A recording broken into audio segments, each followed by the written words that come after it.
Hello and welcome to another edition of the Wine Harmony Spotlight. I'm your host, James Lott Jr. here on JLJ Media. I am the JLJ of JLJ Media, and it's my company. And we do this show where we spotlight folks from the young and the restless. I'm so happy because you asked for her, we wanted her. My two co-hosts couldn't make it today, and they wanted me to say some things to her, which I will while she's here. If you are a Tyler Perry fan, you know her from The Oval, you know her from Acrimony, you know her from If Loving You Is Right, It's Wrong. I'm right too. And right too. I know also from Empire, from that little show that was. But she's playing Naya Benedict on The Young and the Restless, and we love her, Miss Ptosha Storey. Ptosha, girlfriend, hello. Hello. What a pleasure. What a pleasure to meet you. Okay, so I got to tell you this first. My co-hosts Amanda and Tammy couldn't be here. We wanted to tell you on this show, fans of the show know, we have gushed over you from the moment you breezed on into Generous City. Oh boy, what a compliment and what a blessing. Oh, seriously, and you're giving us Diane Carroll vibes. Dominique Devereaux, okay, girl, and I believe that. I was like, oh my, we were like, who is that? You came on in such a way that really touched us, and your performances have been really one. So on their behalf, make sure they told me to tell you that how beautiful you are. So thank you so much. I receive it. Thank you. Yeah. Okay, now I gotta say this because I'm like, I know our people look good. I'll be 52 in a few days. We're like, how is she her mother? How is she Amanda and Hillary's mother? You look like her sister. Like you look to you seriously. We're like, this woman looks like she could be her sister. It's crazy. Well, I'll receive that too. I'm not going to tell my age, but I will tell you that I do have a son who's 28. So you can kind of do the math. I don't believe. I think he's your younger brother. I don't believe that. I don't know what's going on. No. I know you're tells her age. Yes, of course you shouldn't. I would never ask either. Because you are a mom. You have to know. So you're a mom. You're a director. You're a coach. You're an actress. Yeah. I first want to ask you, Ptosha. I love that name. Thank you. Who named you, and what is the meaning behind it? Okay, well, let's get into it. Get to it, girl. Oh yes, my name is Ptosha, and it starts with a P. It's Ptosha. It's kind of like Pfizer, right? Yes, right. That's me. But I was named after the high school queen at my mother's school, and her name is Ptosha. And I thought it was just the queen and I who were named Ptosha. But after when social media hit, like remember MySpace and all of that? Yes. Then someone contacted me and said, I have your name. We have the same name. And then if you Google it, there are a lot of Ptoshas. Wow. So I really thought I was alone, but I have several Ptoshas out there that spell Ptosha. So it's Ptosha. My mom told me it was Russian. I'm not sure. Somebody told me it was in a fable, fairy tale story. That it was a queen called Ptosha. And you are a queen. I will. Yes. So Ptosha and then Story. Yes. I love that. So what names do people mispronounce you? What do they say to you? I have been called so many things. Ptosha, Tasha, Torsha. They throw the R in there. Ptosha, Patisha. And I just, like I tell people, I've been called worse, so I'll just, whatever you call me, I'll answer to, and then we'll fix it later. We'll fix it later. I like that. That's very cool.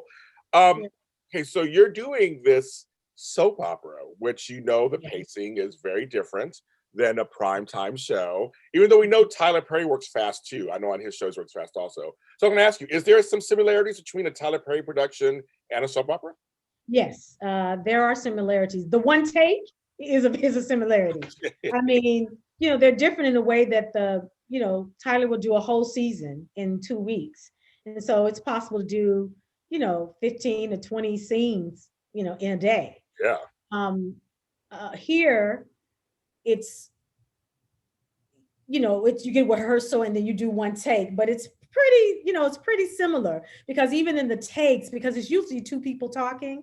So it's like, making sure that you're on point and honest and true to the text in the lines is the challenge, because it's a paragraph and then someone responds in a paragraph and then you respond in a paragraph, and you know what I mean? So it's a dance.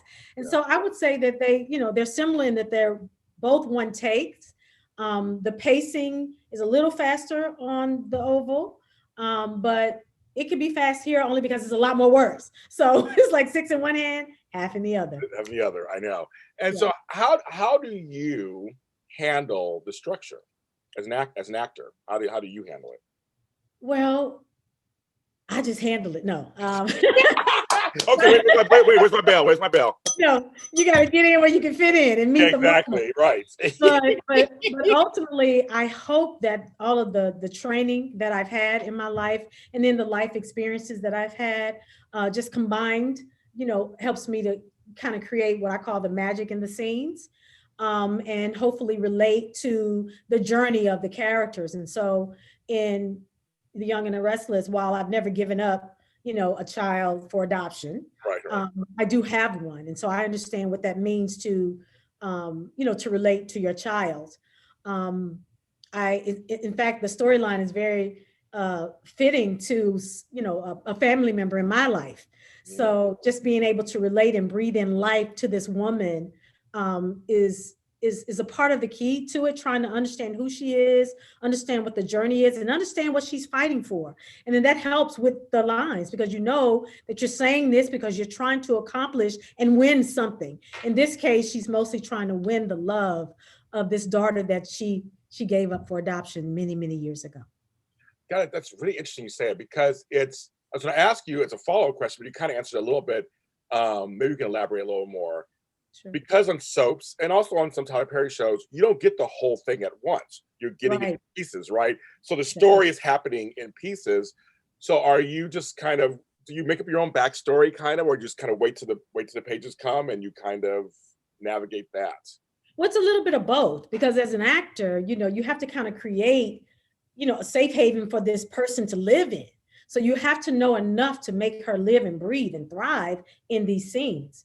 And so just like human beings, we're all complicated and we all have different, things happening in our lives, and we have to respond to them, accordingly. And I think the beautiful part and the scary part about the journey is, the beautiful part is it forces you to be in the moment every time.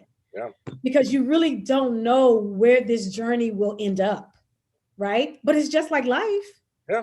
It is. Right? We wake up every day and we really don't know. And a part of what sometimes we don't do enough of is live in the moment.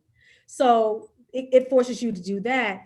But on the other end, it can be, a little scary, because, you can make a choice and it's one way, and then you get a script and it's like, oh, that's why she did that? Okay, sure. Okay. Just let me adjust. Yeah. And so then you adjust. So, but hopefully, we kind of do the dance together, because it's one thing that they're creating as we go, but it's another thing, because I'm creating, that I may spur some ideas in terms of some of the choices that I've made. And so, we can kind of do the dance, and hopefully she ends up being this whole well-rounded, complicated human being that's made mistakes, as we do as humans, and hopefully, try to correct it. Yeah. How do you view Naya? Is she a sister, a twin, a friend? Like, how do you view her? As it relates to me? Yeah. Well, like I said, as a woman, a mother of an adult child, having relationships with parents and children and all of that. I mean, I relate to that. I don't relate to, giving up my child. In fact, one of my platforms as Ptosha Storey is to make sure you put your children first.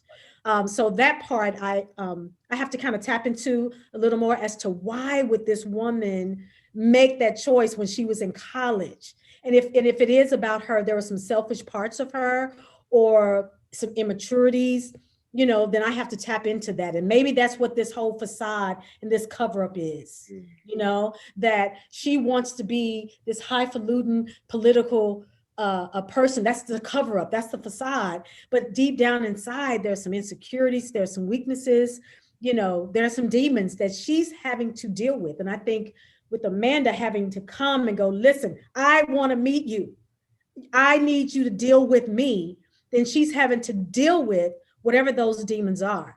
And I think the whole, the case thing is a way, to try to, she doesn't really know how to get back into good graces with her daughter. So this is just her way of trying to make amends. And it may be right and it may be wrong. We don't know that yet, but she's making the effort. It's like she's doing the best she can with what she knows. And she hopes that, the skeleton wouldn't come out the closet, but as in life, they do come up and we do have to deal with them. And this is just how she's traversing the situation. And it's fun to be on the journey. Yeah. And of course, you can't do any spoilers or anything, but I just want a recent episode. Your other daughter, Imanis, says something to Amanda that we thought was very telling. It was like, because the whole thing is such a great storyline. It's such a good, complicated storyline. It's complicated, yeah. And you know what's funny, Ptosha? Also, it's a storyline. Yes, it features Black folks, but it's a storyline. Period. Yeah. Isn't that interesting? It's like it's just like you can insert anything in there, and it just happens to be brown people doing the storyline, but it's a storyline. I cannot tell you how many people since I've been on this journey with Naya that, like I said, even in my immediate family, that they were like, that's my story. That's my story. Even whether it's Amanda, in terms of them trying to find their birth parent, or it's the parent who gave up their child for adoption. Wow. Right? And because it's life, sometimes we look at a story and go, this wouldn't happen. But there are so many people who relate to this journey that it's amazing. And so we, as I'm sure with Amanda and myself, we're trying to do it justice, because what about that woman who did give up her kids for adoption? And now they're faced with having to deal with her. What happens? How does that relationship, how do you rebuild? How do you start from there? I didn't meet my father till I was 13. And when I met him, I just remember going, who is this person? Who is this man? But I knew I wanted to have a relationship with him. So while we may not have started from birth, we started from that age to try to at least have a friendship, and for me to meet my siblings and all of that. So I found value in that as Ptosha. And so I know that Naya can find the same value in relating to her child and, any extended family that may happen, and vice versa. Now I wonder, because like I said recently, it was kind of brought up, is Naya still daddy's little girl? Or is she her own woman? Because this whole case is coming up. Of course, this will all play out on the screen, but we're just kind of curious. In your case, as you're building your backstory, is she daddy's little girl still? Because you made some decisions that, back in the day. I think so. That's my choice. I think so. I think if you think about the beginning of the story where he is like, okay, we have an image and, we can't have this pregnancy in college. So, and she says, I went along with it. In fact, I was relieved that I didn't have to make the choice. When you said that, I was like, wow, that character said that. No, isn't that? Yeah. And the fact that, she's daddy's girl. To make that choice and to be okay with it, it's because she wanted to please her daddy. And she's still trying to please. And how many of us are people pleasers? Yep. You know what I mean? And we're trying to make sure that we please somebody, and then maybe our choices are not right in doing so. But I think absolutely. And even with the fact that she's just connecting with her daughter, but now she's saying, will you defend my daddy, your grandfather? He's your grandfather, he's my daddy. We got to save him. So it's a constant fight for him, because I think she's daddy's girl. Amazing. That's amazing. I want to ask you a Tyler Perry question. He does such amazing work. He does such amazing work for other Black actors, directors, producers, things like that. How did you get into his universe? How did you get? You've done so much with him. Yeah. I'm just curious how you. I know you're an actor. I'm sure you get calls and do stuff. But how did you get into his universe in the first place? Listen, because I've interviewed some people from the universe. I know Patrice Lovely. Yes. I know. Everybody's different stories. So I'm like, what's your story? Yes, I do have a story. I had been wanting to get in front of this man for like a long time, because, coming to LA and raising my son and, not really being on the level that I wanted to be on at the time, because I was focusing on, raising him. Once he graduated, I said, you know what? I want to meet Tyler Perry. I need to get in front of this man. So I made a decision I said, I'm going to go to Atlanta for a month. And I'm going to just get in front of, casting directors, and then, hopefully they can get me in front of him. So it's that thing about, like, if you speak it or you put it in the universe, like, it comes back to you. I'm a witness. I love it. Love it. Yes. Wow. So I decide to go to Atlanta. And my mom, she's an insurance agent. And so she said, well, I'm going to go to Atlanta too, because I want a trip. And I said, okay, well, we can go to Atlanta, but I'm going to go because I'm auditioning for some casting directors. And I'm doing this thing, right? The next day after I had that conversation with my mother, an agent that I had been working with, but she hadn't sent me out in probably 5 months. I get a call and she says, well, you have an audition tomorrow. I was like, for what? Because I'm trying to get out of here. Yeah, all right. He says, well, for If Loving You Is Wrong, for Tyler Perry. And I was like, what? You're kidding me. Oh my. I kid you not. Wow. And I said, okay, we'll send it over. She sends it over. It's 10 pages. I needed to have it done by tomorrow, the next day. 10.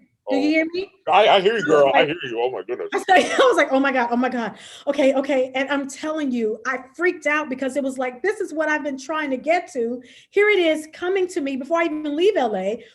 And then I may mess it up because I don't know if I can get 10 pages in one day. Oh my goodness. So I get it, in anything, any training I've ever had, whatever, had to come out, including God help me. Yes, so yes. I worked all night and I did the audition. And it was a lot of women there. But I was like, okay, I'm doing this the best I could. It was like 10, it was like probably 8 scenes. So four of them I kind of knew, right? Okay. And then the other 4, I was like, and Kim Coleman, who's the casting director, was like, no, you gotta be off book. I was like, oh my God. She's like, you can get this. So, I mean, I mustered up everything I had in me to get that on tape, right? I did it. And I remember at the end of that audition, I went outside and I sat in my car and I was literally paralyzed for like an hour. I couldn't move. Yeah. Because I said, God, please don't let me miss this opportunity that I have been working and thinking so hard on, right? Yeah. The next day, I'm gonna try to make a long story short. I love the story. I love it. She butt dials me. My agent butt dials me. And I'm thinking, I was like, well, hello. And she was like, oh, I'm sorry. I was like, really? Really? I hang up the phone. 2 hours later, she calls me and said, you booked it. I was like, oh. So, I mean, it's like that whole thing, if you put it in the universe, like, and then you do your work, you know what I mean? Like I was making the steps. Yeah. Then it just came right to me.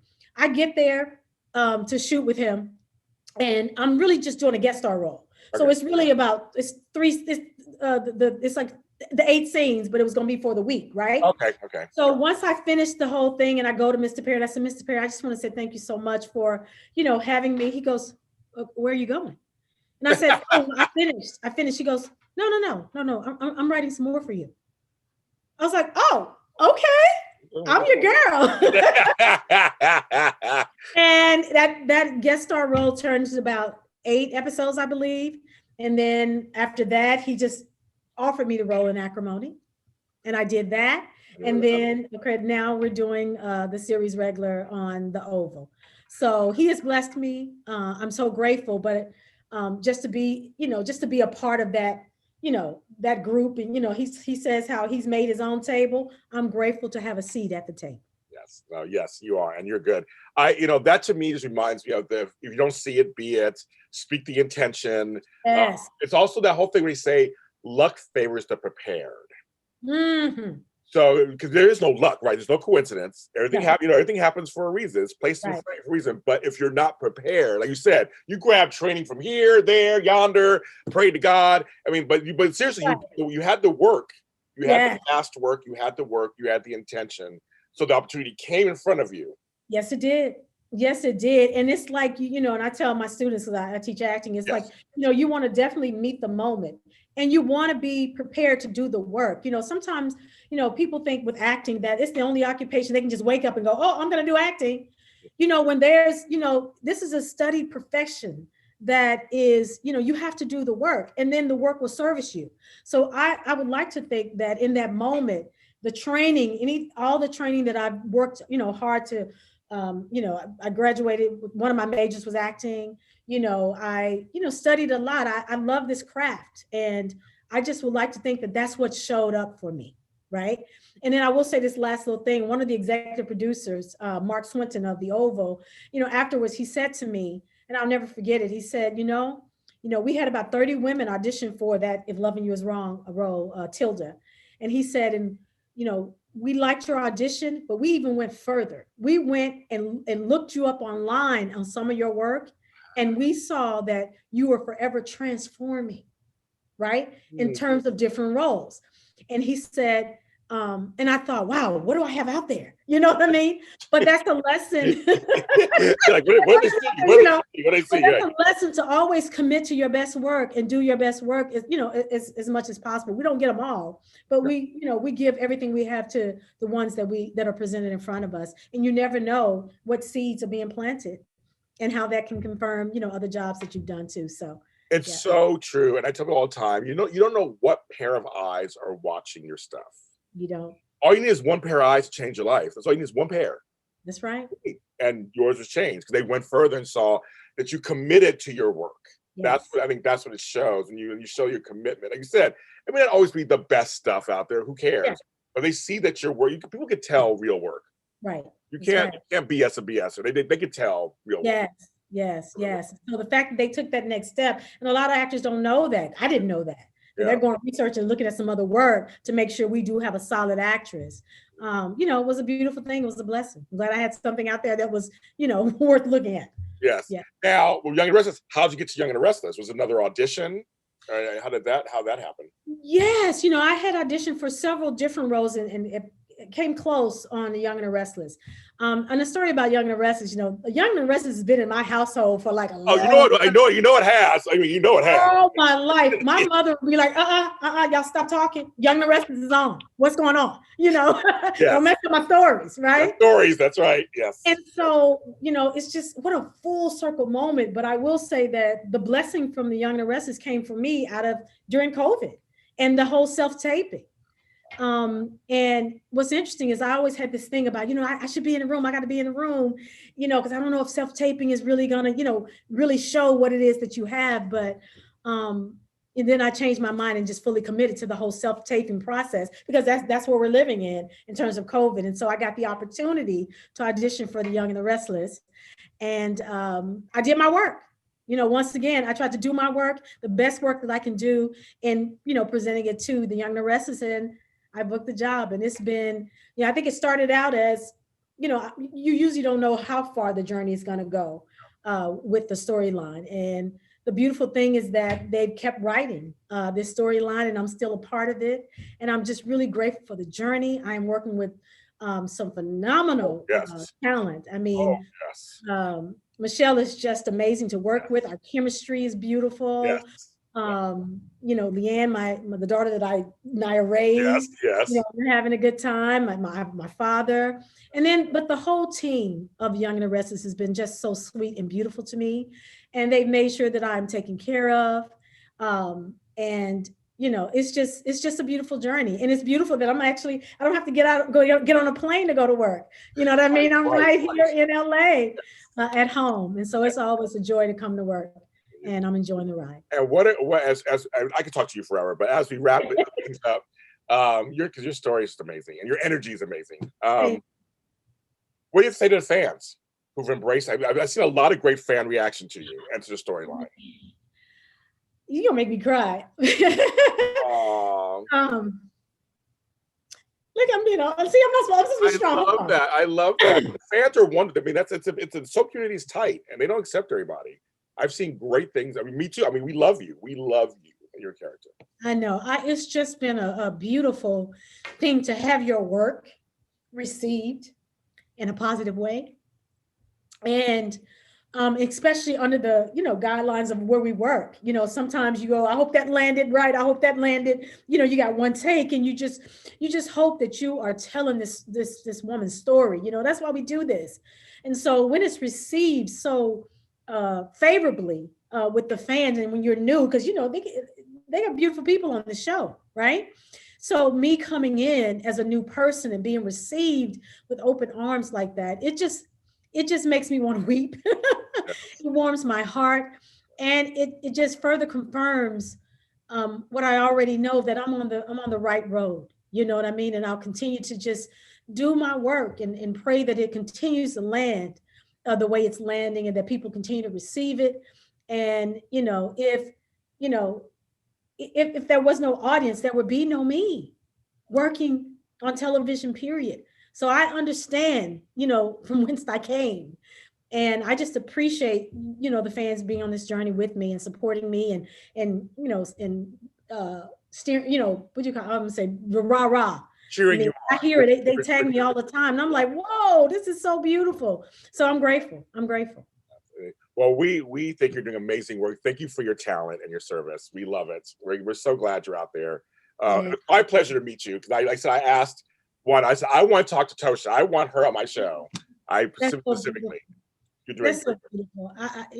That's just beautiful. We do the work, we audition, we do, it's a constant thing. This journey of being an actor is no joke. No joke.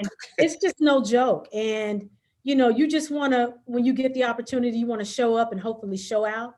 And ultimately you want to be received. And so I'm enjoying all of that right now, and I'm grateful. Yeah. Where can they find you on social media if they want to find you? Well, we've discussed my name, right, everyone? Yeah. Yeah. So it's my name. It's Ptosha, Ptosha, and then Storey, Storey. Ptosha Storey at whatever the handle is. Twitter, Facebook, Instagram, but you just got to get that name. Ptosha Storey. Yes. I'll put it in the link too, so make sure you guys can spell it correctly. Okay. Yes. Oh, you got the name, you got me. Yes. Got her. I'm James Lott Jr. The Wide Imanis Spotlight. We have our regular show every Sunday, which we'll be talking about her this Sunday, I'm sure. This Sunday on our show on JLJ Media. We're doing a special episode this weekend where we're going to do Y&R and Bone People together as one big show. We have a good time with that, and that's this weekend on JLJ Media. Also, you can follow us on any streaming service, any platform. We're all over the place at Wide Imanis Spotlight. And I'm at James Lott Jr. everywhere, so you can follow me there too. Thanks to Ptosha for her time. Thank you for watching this. And happy Mother's Day to you, Ptosha. And happy Mother's Day to everybody else out there who are mothers also. Thank you. Yes, happy Mother's Day. And thank you so much. I've enjoyed you.